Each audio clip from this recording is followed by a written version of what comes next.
Hey everyone, welcome back. हाजिर हूँ आपके लिए लेकर एक रोमांटिक मूवी की एक्सप्लेनेशन जिसका नाम है आई बिलोंग टू यू। ये कहानी है एक रेडियो डीजे शेन की, जिसकी गर्लफ्रेंड थी शैंग, और वो दोनों साथ मिलकर एक रेडियो शो होस्ट करते थे, पासिंग थ्रू दी वर्ल्ड, जब वो रैंडम लोगों से बातें किया करते लाइफ के बारे में। आज भी शैन ऐसे ही बात कर रहा था जब पहला कॉल था एक लड़की का, जो कहती है आज उसका बर्थडे है, लेकिन कोई भी उसके साथ सेलिब्रेट करने वाला नहीं है। जिस पे शैन कह रहा था इसमें उदास होने की कोई बात नहीं है, कई बार ज़िंदगी में हमारे साथ लोग नहीं होते। वो कहती है मैं अकेला फील कर रही हूँ। जिस पे शैन को इशारा करते हुए बोल रहा था मैं अपनी लव के साथ डाओशिंग शहर जाना चाहता हूँ, वहाँ के पहाड़ों और खूबसूरती को महसूस करना चाहता हूँ, और अगर मौका मिला तो एक दिन तुम भी हमारे साथ चलना। फिर शो में एड ब्रेक आता है एंड तभी शैन से कहती है कि वो उसे ब्रेकअप करना चाहती है, क्योंकि वो एक रेडियो डीजे तो अच्छा है लेकिन लवर नहीं। पर ये बात ऑन रेडियो थी, इसलिए सभी लोग उन्हें सुन लेते हैं। और फिर शैन शो बंद करके चला जाता है एंड वहाँ पर वो दोनों अलग हो गए थे। फिर ऐसे 2 साल बीत चुका था और अब हमें शैन को दिखाया जाता है जो ब्रेकअप के बाद बिल्कुल बदल गया था। उसका शो जो एक वक्त में नंबर 1 हुआ करता था, आज उसकी रैंकिंग्स सबसे कम थी, क्योंकि वो लोगों को पहले के जैसे इंटरटेन नहीं कर पाता। लेकिन वही शैंग का शो हाईएस्ट रेटिंग वाला था, इवन उसे मैनेजर की पोस्ट भी दे दी गई थी उसके अच्छे परफॉर्मेंस को देख। एंड फिलहाल वो एक रिलेशनशिप में भी थी। वहीं फिर हमें शैन के परिवार को दिखाया जाता है, जहाँ उसके परिवार में रहते थे उसकी मदर जिन्हें अल्जाइमर की बीमारी थी, उनके अलावा उसका बेस्ट फ्रेंड चबी जो एक लॉन्ग डिस्टेंस रिलेशनशिप में था यानजी नाम की लड़की के साथ। एंड उन दोनों के साथ शैन का एक कज़न भी था मोशिबा, जो एक साइंस गीक था। वो बिना किसी सपनों का एक इन्वेंटर था जिसके मैक्सिमम इन्वेंशंस फेल होते हैं। पर वहीं उसके पीछे पड़ी रहती ऑफ सेलेंज, जो उसे बहुत पसंद करती थी एंड उसे अपना बॉयफ्रेंड बनाना चाहती थी। लेकिन मुशीबा इन सब बातों पर ध्यान नहीं देता, उसे तो यूनिवर्स के राज फाइंड करने थे एंड इन सभी के खर्चे शैन को ही मैनेज करने पड़ते। फिर अगले दिन ऑफिस में हम देखते हैं कुछ लोग इंटर्नशिप करने के लिए रेडियो स्टेशन आए थे, जिन्हें देख शैंग पूछती है कौन शैन के अंडर काम करना चाहेगा। पर सभी उसे देख चले जाते हैं, क्योंकि पिछले 2 साल से उसका शो फ्लॉप चल रहा था। लेकिन तब भी एक लड़की जिसका नाम बर्डी था, वो शैन के इंटर्न बनना चाहती थी, और शैन खुद भी ये देख हैरान था।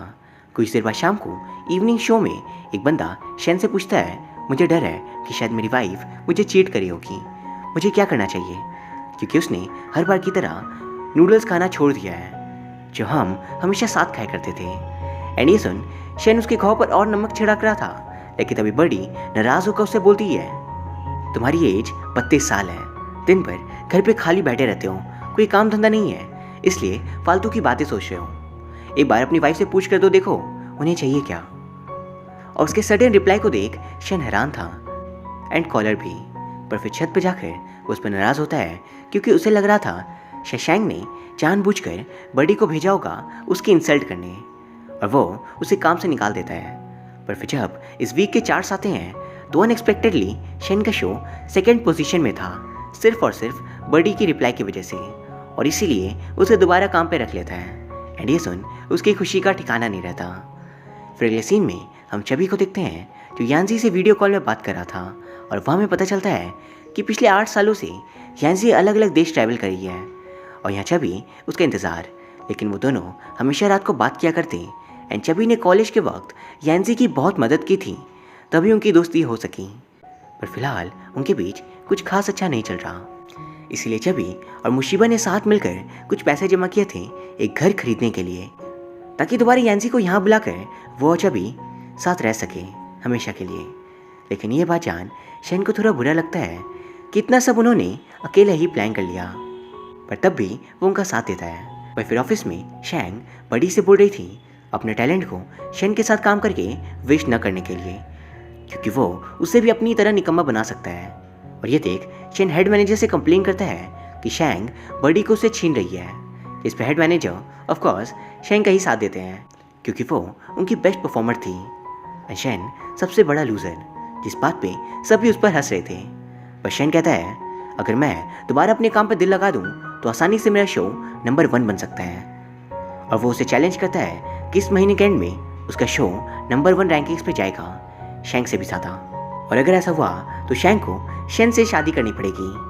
जिस पर शैंग बोल रही थी, लेकिन अगर ऐसा नहीं हुआ तो तुम रास्ते में एक परेड करोगे, आई एम एन इडियट बोलते हुए।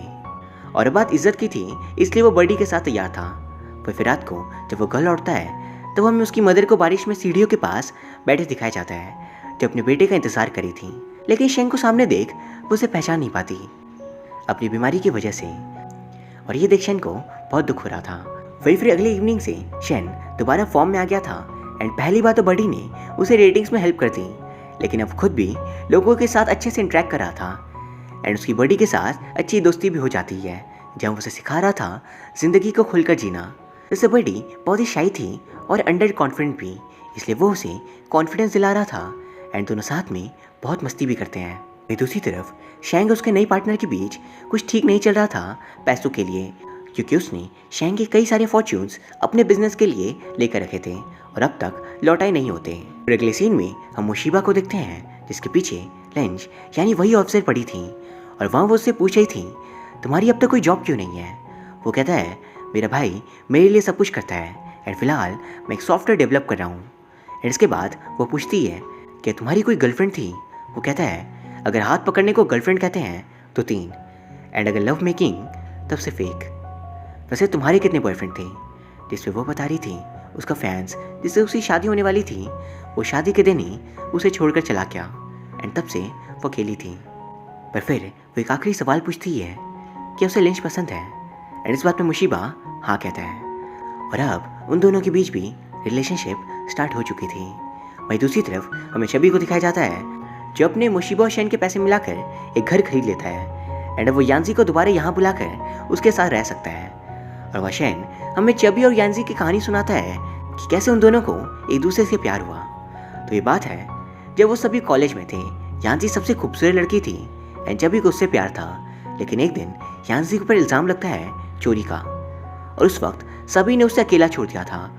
लोग उसे नीची नज़र से दिखते थे क्योंकि वो एक चोर थी, पर अकेला चबी उसकी मदद करता है। एंड इस बीच वो दोनों काफ़ी करीब आ जाते हैं, लेकिन फिर यांजी को अब्रॉड जाना पड़ा, इसे चबी अब उसे वापस बुला रहा था।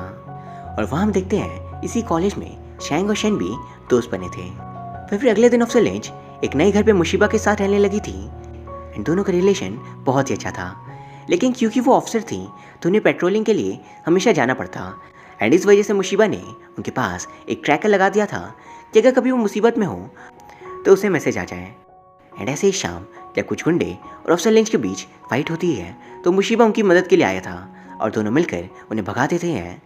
लेकिन उन गुंडों ने वादा किया था कि वो अफसर से बदला लेने दोबारा ज़रूर आएंगे। वहीं दूसरी तरफ हम शेन और बडी को देखते हैं, जो रेडियो शो होस्ट करे थे। अब वहाँ बडी की तबीयत बहुत ख़राब थी, इसलिए शेन अकेले शो में बात कर रहा था। एंड आज था आखिरी दिन, जिसके बाद रेटिंग्स काउंट की जाएंगी।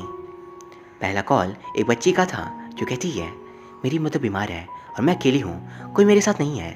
जिस पर शेन उसे अपने बारे में बता रहा था कि उसकी मदर भी उसके लिए बचपन में बहुत कुछ करती थी और वो उनसे बहुत प्यार करता था, लेकिन आज बीमारी के कारण वो सब कुछ भूल गई, अपने बेटे को भी।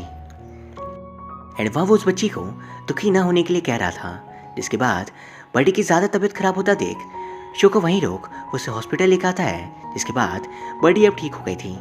रात भर शेन वहीं रुका था और सुबह को शेन का ही हाथ वो पकड़कर सो जाती है।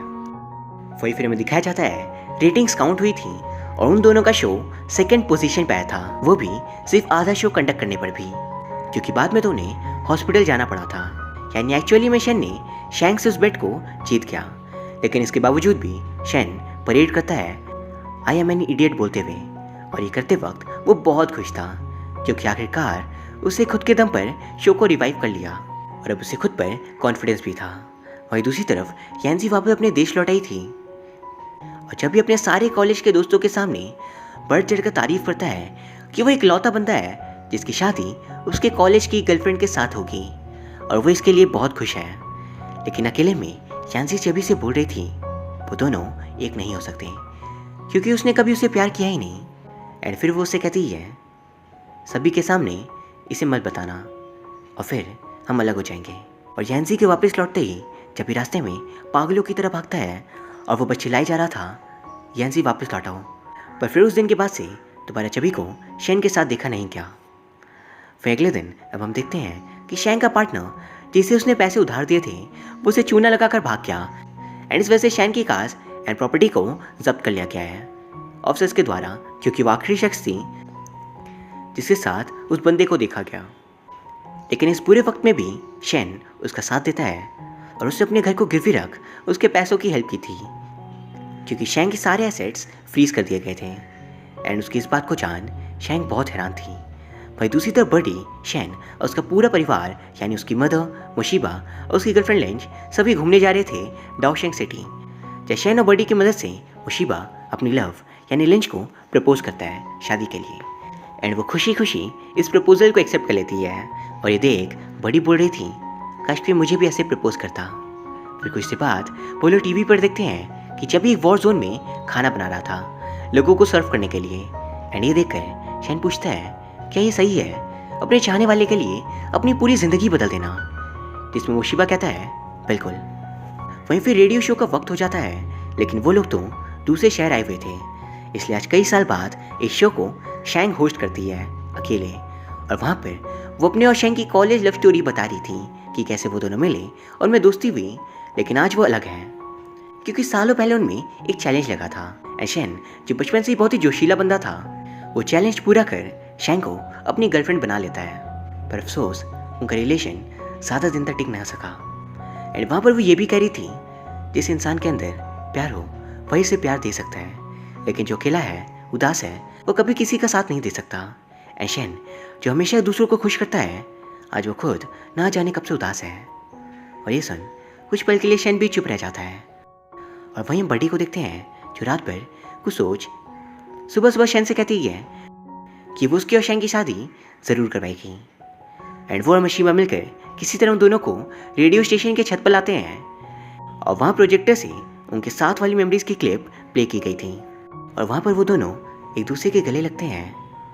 पर फिर उन दोनों ने डिसाइड किया था कि वो लवर्स नहीं बल्कि बेस्ट फ्रेंड बनकर साथ रहेंगे, क्योंकि वो एक दूसरे के लिए कंपैटिबल नहीं थे। और शैंग ये भी बताती है कि वो अब इस शहर को छोड़कर कहीं और जा रही है। एंड दूसरी तरफ हम बड़ी को देखते हैं जो पता नहीं क्यों काम छोड़कर चली जाती है और ये देख शैन हर तरफ उसे ढूंढ रहा था पर वो उसे कहीं भी नहीं मिलती। एंड गाइस अब हमें एक बैक स्टोरी दिखाई जाती है बड़ी की, जिसने मिस्टर शैन जो एक वक्त पर लूजर थे उनके अंदर इंटर्न बनने का सोचा, इसलिए क्योंकि वो उन्हें बहुत ज़्यादा पसंद करती थी।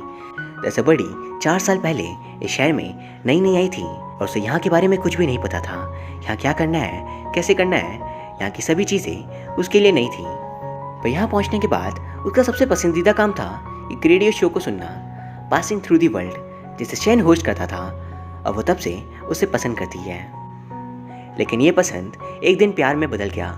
जैसे वो हमेशा दीवार में ड्राइंग्स बनाया करती और माना जाता है कि शायद ये ड्राइंग्स आपकी असली ज़िंदगी भी बन सकती है अगर आप इन्हें दिल से बनाओ। और उसने अपनी ड्रीम लाइफ की ड्राइंग उसमें बनाई थी। पर फिर एक दिन बारिश के वक्त शैन वहाँ आता है और उस ड्राइंग में बनी लड़की को भीगता हुआ देख वो एक अम्ब्रेला बनाकर चला जाता है और ये बात बड़ी के दिल छू जाती है।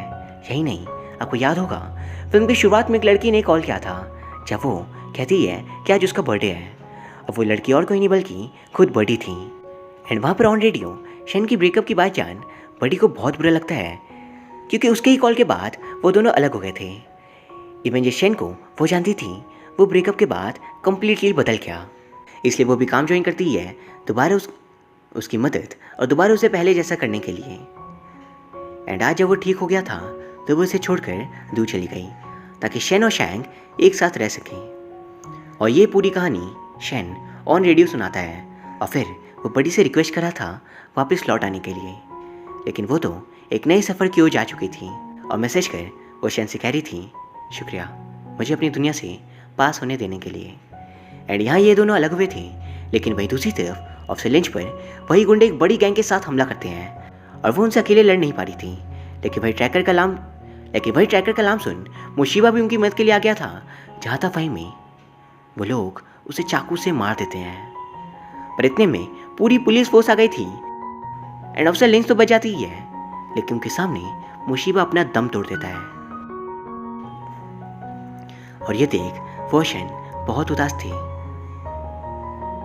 एंड वह शैन की जिंदगी से अब एक एक करके सारे करीबी चबी, बड़ी और मुशीबा तीनों दूर चले गए।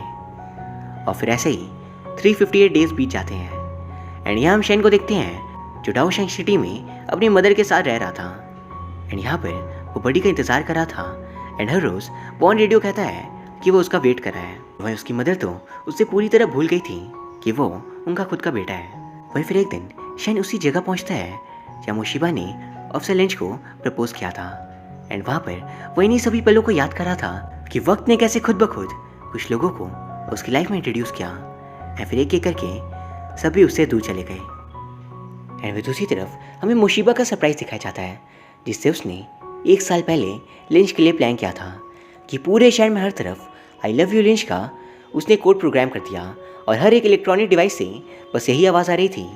एंड इस आवाज़ को सुन लिंच का दिल भर आता है क्योंकि ये मुशीबा की ही आवाज़ थी उसके मरने से पहले। फिर लास्ट सीन में शेन यूं ही खड़ा था और वो याद कर रहा होता है एक लाइन को कि हर किसी की ज़िंदगी में एक शख्स ज़रूर आता है या आती है जो उससे वादा करे पूरी ज़िंदगी उसके साथ रहने का। एंड तभी हम पीछे बड़ी को देखते हैं और वो दोनों एक दूसरे को देख मुस्कुरा रहे थे। और यहाँ ये फिल्म ख़त्म हो जाती है। ये एक बेहतरीन कहानी थी जो हमें लाइफ की जर्नी रिप्रेजेंट करती है। क्या खुशी, दुख, मिलना, अलग होना सब कुछ इसी का पार्ट है। एंड ये फिल्म हमें ज़िंदगी का एक इम्पॉर्टेंट लेसन सिखा कर जाती है कि लाइफ कभी भी स्टैग्नेंट नहीं होने वाली और ना ही आप उसे कंट्रोल कर सकते हो, क्योंकि वक्त के साथ खुशी हो या दुख दोनों लम्हे एक दूसरे के स्थान लेते रहते हैं। लेकिन यहाँ मैटर करता है हमारा रुकना नहीं पर हमेशा आगे बढ़ना, चाहे वक्त कैसा भी क्यों ना हो। सो गाइस, उम्मीद करता हूँ आपको ये वीडियो पसंद आई होगी। अगर हाँ तो प्लीज़ इसे लाइक एंड कमेंट ज़रूर कर देना, साथ ही प्लीज़ चैनल को सब्सक्राइब कर लेना। Thank you very much for watching. See you soon.